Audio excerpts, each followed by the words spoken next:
देखिपे मु ब्रुश और कोलगेट धरची। तो हेलो गाइस मु लक्ष्मण आपण मानक गोटे वीडियो स्वागत जनाऊँ। जेहेतु मु बहुत दिन है माने जो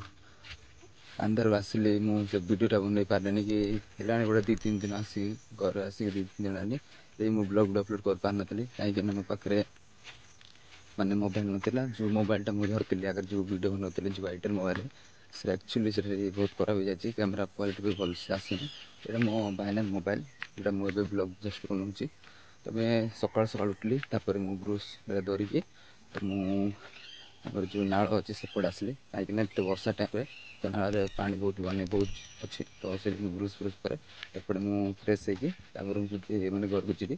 तो मु घर को गलापर आम आजिकल जो कम करा कि देखे कहते नीलगिरी गछ तो सेपटे नीलगिरी गछ लगा सेपटे मुझे 8टा हेल्ले मुझे पलैबी तो से सकाल सकाल ब्लॉग बन कहीं मोबाइलटा तो फाइनाल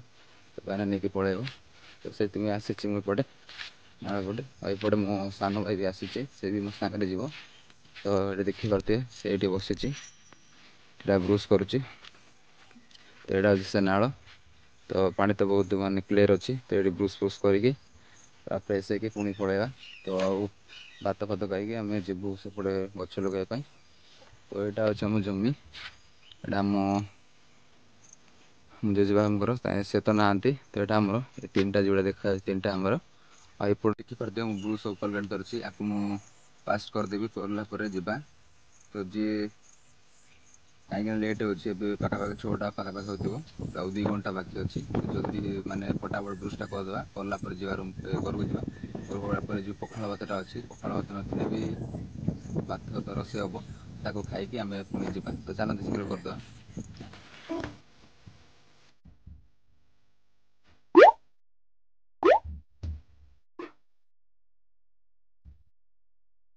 मो फाइनाली मोर ब्रुश सरला तब मु घर को जी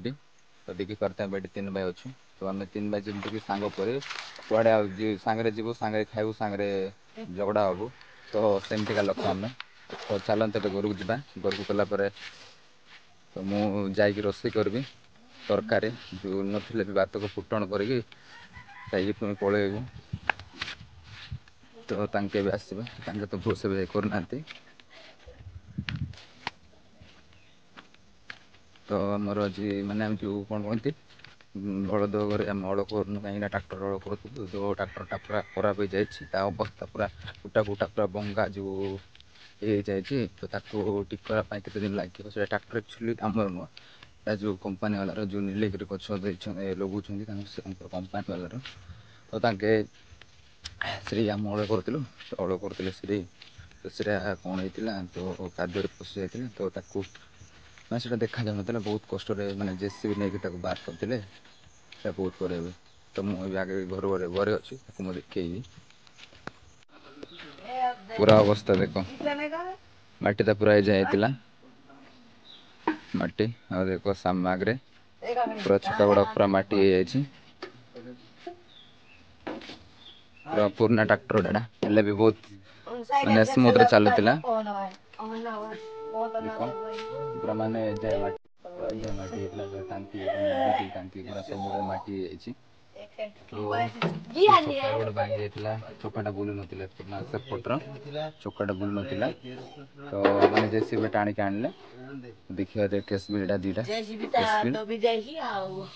आ जो आम दी ड्राइवर थे तो ड्राइवर मान भूल है सब बारा कम आम एक्सपोर्ट ड्राइवर अच्छे सी कम किसी ना भाई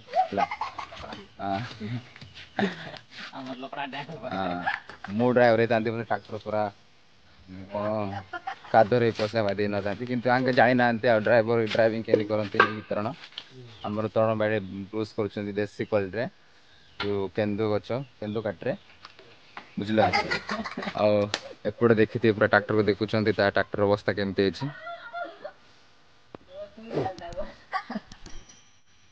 तो घर को जा तो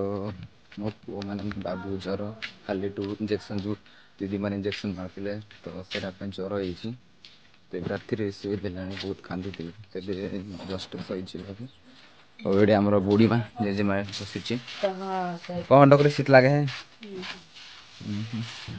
ଦେଖିପାରୁଥିବେ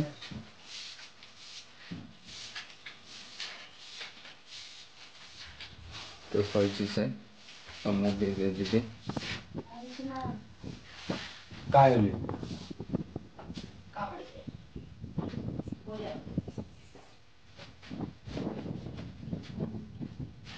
ଯେହେତୁ ବ୍ଲଗ୍ ଭିଡ଼ିଓ ବନୁଛି ସେଥିପାଇଁ ମୋତେ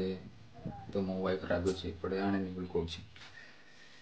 ତାଙ୍କୁ ଟିକେ ମୋବାଇଲ ମାନେ ବ୍ଲଗ୍ ସାମ୍ନାରେ ମାନେ ମୋବାଇଲ ସାମ୍ନାରେ ତାଙ୍କୁ ଟିକେ ଲାଜ ସେଥିପାଇଁ କହୁଛି ବୋଧେ ଆଉ ଦେଖିବା ଏବେ ନହେଲେ ବି ଆଗକୁ ଆସିବ ସେତେବେଳେ ଆମର କିଛି ଗ୍ରୋ ହବ ତ ମାଆ କହୁଛନ୍ତି କି ଭାତ ଟିକେ ମାନେ ତରକାରୀ ମାନେ ଶାଗ ଟିକେ ଅଛି ତାକୁ ଫୁଟଣ କରି ଖାଇକି ଯାଉ କହୁଛନ୍ତି ତବେ ଆମେ ଫୁଟଣ ବନେଇବୁ ଫୁଟଣ ବନେଇଲା ପରେ ଖାଇବୁ ତ ଚାଲ ଭାତ ନେଇକି ପଳେଇବା ତ ଏଇଠି ଅଛି ଭାତ ତ ଟିକେ ତ ଆମେ ଫୁଟଣ କରିବୁ ଫୁଟଣ ପରେ ଖାଇବୁ ତ ଭାତ ତ ବହୁତ ଅଛି କିନ୍ତୁ ଏଇଟା କମ୍ ଅଛି ତାପରେ ଫୁଟଣ ବନେଇଲା ପରେ ଆମେ 3 ଭାଇ ଖାଇବୁ ଆଉ ଯାହା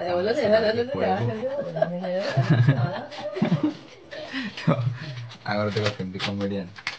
ଆମକୁ କମେଡ଼ିଆନ୍ ଚ୍ୟାନେଲ୍ ଗୋଟେ ଖୋଲିଦେଲେ ବହୁତ ଭଲ ହେଇଥାନ୍ତା ତ ଏଇଟା ଏ ନରେନ୍ ଯା ଯ ପିଆଜ ଆଣ ଯା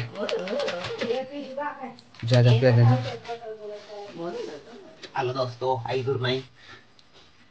ବହୁତ ଲେଟ୍ ହେଇଗଲା କାହିଁକିନା ମୁଁ ବ୍ଲଗ୍ଟା ବନେଇ ପାରିଲିନି ଆଜି ମଝିରେ ତ ଦେଖିଲେ ମୁଁ ଭାତ ଖାଇକି ଡାଇରେକ୍ଟ ପଳେଇଗଲି ଆପଣଙ୍କୁ ଜଣେଇଲିନି କାହିଁକିନା ମୋତେ ସେ ଟାଇମ୍ରେ ବହୁତ ମାନେ ଟିକେ ବର୍ଷା ହେଉଥିଲା ଆଉ ବି ଟାଇମ୍ ବି ହେଇଯାଉଥିଲା ସେତେବେଳେ କ'ଣ ହେଇଥିଲା ମାନେ 10:30 ମାନେ କେତେବେଳେ ହେଉଥିଲା ତ ମୁଁ ଭାବିଲି ଲେଟ୍ ହେଇଯିବ ସେଥିପାଇଁ ଆସିକି ସବୁ ପଳେଇଲି ମୋବାଇଲଟା ନେଇଥାନ୍ତି ଭାଇନାର ମାନେ ମୋବାଇଲଟା ମୋର ନୁହଁ କିନ୍ତୁ ଭାଇନାର ସେ ମୋତେ ନାଗି ଦେଇଥାନ୍ତି କିନ୍ତୁ ସେମାନେ ଟିକେ ବର୍ଷା ହେଉଥିଲା ଏବେ ତ କିଛି ଏବେ ଏମିତି କିଛି ମୌସମ ନାହିଁ ମାନେ ଏବେ ବର୍ଷା ହେବାର ଚାନ୍ସ ହିଁ ନାହିଁ ତ କାହିଁକିନା ପୁରା କୋଲା କୋଲି ଅଛି ବହୁତ ଭଲ ଦେଖାଯାଉଛି ତ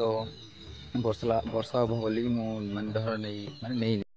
ମୋବାଇଲଟା ନେଇଥିଲି କିନ୍ତୁ ସେଠି କ୍ୟାମେରା ଟିକେ ଭଲ ନାହିଁ ମୋବାଇଲରେ ସେଥିପାଇଁ ମୋବାଇଲଟା ନେଲିନି ତ ଜଷ୍ଟ ମୁଁ ଏବେ ଆସିକି ଫାଷ୍ଟ ଭାତ ଖାଇ ଦେଇଛି କାହିଁକିନା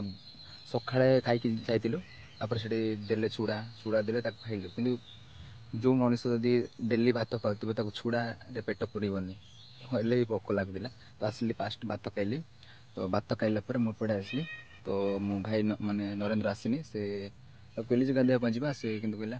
ଯାଇତା ମୁଁ ପରେ ଆସୁଛି ମାନେ ଏବେ ସେ ଆସିବ ତ ମୁଁ ତବାଲଟା ଧରି ଦେଇଛି ତବାଲଟା ଧରିଲା ପରେ ଆଇଲି ଏପଟେ ତ ମୁଁ ଏବେ ଜଷ୍ଟ ଗାଧେଇଲା ପରେ ପୁଣି ଘରକୁ ଯିବି ଘରକୁ ଗଲା ପରେ ଯେଉଁ ଭିଡ଼ିଓ ଏଡ଼ିଟିଂ କରିବାର ଅଛି ତାପରେ ଏ ଭିଡ଼ିଓଟା ଆଜି ସନ୍ଧ୍ୟା ହେଲେ କାଲି ସକାଳେ ଏଇଟା ବି ଅପଲୋଡ଼ ହେବ ତ ଏଇ ଚ୍ୟାନେଲ୍ରେ ଯଦି ଦେଖିବା ପାଇଁ ଚାହୁଁଛ ପ୍ରଥମେ ଫାଷ୍ଟ ଦେଖିବା ପାଇଁ ଚାହୁଁଛ ଏ ଭିଡ଼ିଓଟା ତ ଚ୍ୟାନେଲକୁ ସବସ୍କ୍ରାଇବ୍ କର ଆଉ ଭିଡ଼ିଓକୁ ଲାଇକ୍ କରିଦିଅ ତ ମୁଁ ରଖୁଛି ଭାଇ ତ ଏତିକି ମୋତେ ଟାଇମ୍ ହେଇଯାଉଛି ସନ୍ଧ୍ୟା ହେଲେ ଆଉ ଗାଧୋଇ ହେବନି ଶୀତ ଲାଗିବ କାହିଁକିନା ଯେଉଁ ବର୍ଷା ଦିନ ନା ଶୀତ ଅଧିକ ଲାଗେ ତୁମେ ତ ଜାଣିଥିବ ବର୍ଷା ଦିନରେ ଏମିତି ବି ଲୋକ ଅଛନ୍ତି ଯେଉଁମାନେ ଗାଧାନ୍ତି ନାହିଁ କିନ୍ତୁ ସେମିତି କେହି ହେବନି ଭାଇ ଆମେ ଭାଇ ଦେଶିଆ ଲୋକ ଆମେ ସେମିତି କଲଚର୍ ଅଛି କି ଆମର ସେମିତି କିଛି ନାହିଁ ହେଲା କି ଥଣ୍ଡା ହେଲା ଏମିତି ହେଲା ଆମେ ଗାଧୋଉ ଯେଉଁଠି ହେଲେ ବି ଗାଧୋଉ ଯେତିକି କେମିତି ମାନେ ଦେଖ ଆମକୁ ସୁସ୍ଥ ପାଣି ଆମେ ଯେଉଁ ପିଲା ବେଳଠୁ ଆମ ଯେଉଁ କଣନ୍ତି ଆମ ଯେଉଁ କଲଚର୍ ତ ନାହିଁ ଯେଉଁ ଆମର ଅଛନ୍ତି ଆମ ଜେଜେବାପା ତାଙ୍କ ବାପା ସେମାନେ ଆଗଠୁ ହିଁ ଏମିତି ପାଣିରେ ଗାଧୋଉଥିଲେ ଏମିତି ପାଣି ୟୁଜ୍ କରୁଥିଲେ ତ ଆମେ ସେ ପାଣି ୟୁଜ୍ କରୁଛୁ ବା ଏବେ ଟିକେ କଲଚର୍ଟା ମାନେ ବଦଳି ଯାଇଛି ତ ଆଗରେ ତ ସେଇ ପାଣି ୟୁଜ୍ କରୁଥିଲେ ତ ଦେଖିବା ଆଉ କ'ଣ ଅଛି ତ ମୁଁ ଏତିକିରେ ରହୁଛି ମୁଁ କାଲି ଆଉ ନେକ୍ସଟ ଭିଡ଼ିଓ ଦେଖା ହେବା ତବ ତକ ବାଏ।